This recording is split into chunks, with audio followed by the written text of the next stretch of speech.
जय हिंद साथियों। उत्तर प्रदेश पुलिस भर्ती एवं प्रोन्नति बोर्ड यानी कि यूपीपी आरपीबी ने एक नोटिस जारी किया है जो कि होमगार्ड स्वयंसेवक का एनरोलमेंट से है। आइए देखते हैं क्या है नोटिस।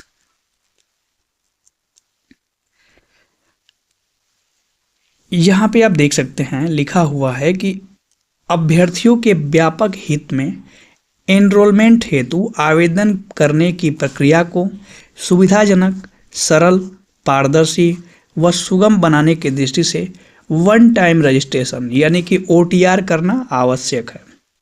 यानी आपको पता होगा लगभग 45,000 वैकेंसियाँ होमगार्ड में आ रही हैं और जिसमें एज जो है 18 से 30 तक मांगा हुआ है और क्वालिफिकेशन 10th पास रहेगा। ठीक है, बाकी इसका जब फुल नोटिफिकेशन आ जाएगा आपको बता दिया जाएगा। और आगे क्या लिखा है, अभ्यर्थी द्वारा बोर्ड की वेबसाइट मतलब जो यूपीपी आरपीबी की ऑफिशियल वेबसाइट है, इस पे दिए गए लिंक पर जाकर वांछित सूचनाएं भरकर ओटीआर की प्रक्रिया पूर्ण की जा सकती है, जिससे भविष्य में होने वाले विज्ञापन में आवेदन करने में उन्हें कोई असुविधा न हो।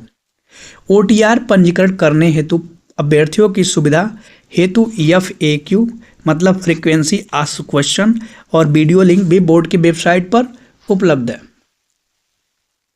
जिन संभावित अभ्यर्थियों द्वारा भर्ती बोर्ड की किसी भी परीक्षा के दृष्टिगत पूर्व में ओटीआर रजिस्ट्रेशन किया गया है, उन्हें रजिस्ट्रेशन की आवश्यकता नहीं है।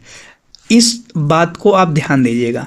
यहाँ पे क्या कह रहा है कि यदि आपने अभी यूपीएसआई एग्ज़ाम मतलब यूपीएसआई का फॉर्म भरा होगा और उसके लिए ओटीआर अगर पहले से कर लिए होंगे ना, तो आपको ओटीआर करने की आवश्यकता नहीं है। होमगार्ड की वैकेंसी के लिए केवल वही ओटीआर करेंगे जो अपना ओटीआर मतलब वन टाइम रजिस्ट्रेशन अभी तक नहीं किया है। ठीक है, बाकी ओटीआर कैसे करते हैं आप यूपीएसआई अगर फिल किए होंगे तो उसमें देखा होगा, रजिस्ट्रेशन नंबर जो मतलब ईमेल आईडी और मोबाइल नंबर से ही रजिस्टर्ड हो जाता है। क्लियर है?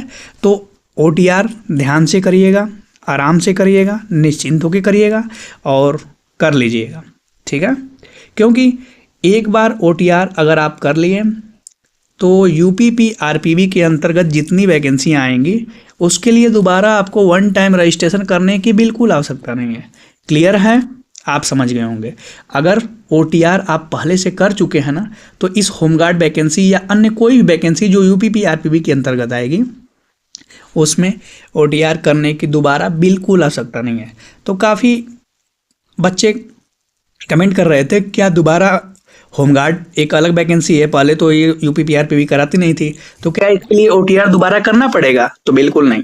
अगर आपने ओटीआर किया है पहले से मतलब यूपीएसआई भर्ती वगैरह के लिए तो नहीं करना है। बाकी आप 4 नंबर पॉइंट अब पढ़ सकते हैं। ठीक है, आगे देखिए क्या लिखा हुआ है कि होमगार्ड स्वयंसेवकों के एनरोलमेंट हेतु आवेदन पत्र ऑनलाइन प्रक्रिया के माध्यम से प्राप्त किए जाएंगे। मतलब जो आवेदन होंगे ऑनलाइन ही होंगे। क्लियर है? ये तो आम बात है आजकल। आगे लिख रहा है कि इस संबंध में विस्तृत सूचना एवं आवेदन हेतु लिंक बोर्ड की वेबसाइट पर शीघ्र ही उपलब्ध होंगे। मतलब जल्द ही ऑफिशियल वेबसाइट पर उपलब्ध होंगे।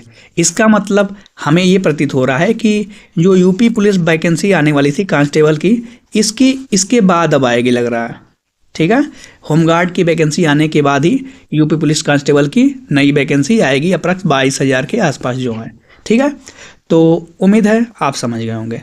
अगला प्रश्न संख्या 6 मतलब 6 नंबर की बात करें पॉइंट की, तो यहाँ पे लिखा है इसके लिए आप यूपीपी आरपीबी की जो साइट है उसका अवलोकन करते रहिए। और इसके लिए बहुत अच्छा उपाय है, अगर आप ट्वीट या एक्स चलाते हों तो ट्वीट के माध्यम से आपको पता होगा हर एक जानकारी भर्ती बोर्ड साझा करता है। अगर उसके ऑफिशियल वेबसाइट को आप में टच में रहेंगे तो ठीक है, उम्मीद है समझ गए होंगे। तो ये थी जानकारी और उम्मीद है आपको काफ़ी क्लेरिफाई हो गया होगा। ज़्यादा डाउट यही था कि क्या OTR जिन्होंने कर लिया है दोबारा करेंगे, बिल्कुल नहीं। जिन्होंने OTR पहले से कर लिया है होमगार्ड के लिए कोई OTR की ज़रूरत नहीं है। बाकी अभी UPSI 2025 की एग्ज़ाम डेट की बात करें तो आप लोग इसके एग्ज़ाम के चक्कर में ना पड़िए। एग्ज़ाम जब होना होगा उसके 1 महीने पहले आपको भर्ती बोर्ड बता देगी। और फिलहाल आप दिसंबर एंड को मान के चल के ही तैयारी कीजिए, ठीक है। दिसंबर एंड को मान के चल के अपनी तैयारी कंप्लीट करिए, ठीक है। यही आपके लिए काफ़ी बेनिफिशियल रहेगा। उम्मीद है समझ गए होंगे। तो मिलते हैं नेक्स्ट वीडियो में नेक्स्ट टॉपिक के साथ। तब तक के लिए bye bye. Stay tuned with exam प्रहार।